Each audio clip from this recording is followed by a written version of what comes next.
Se seu filho apresenta crises de tosse dormindo, crises de tosse quando corre, pula, sorri, canta, chora, aos esforços, isso pode ser asma, principalmente se ele tem coceira no nariz, espirros, obstrução nasal, fica fungando, coça os olhos, isso pode ser a rinite alérgica. Junto com essas crises de tosse, a gente já pode suspeitar de uma asma.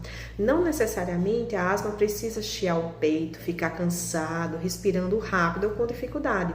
Às vezes a gente só tem a tosse crônica como sintomas de asma. Então vale a pena consultar o pneumologista ou o alergologista para fazer esse diagnóstico diferencial.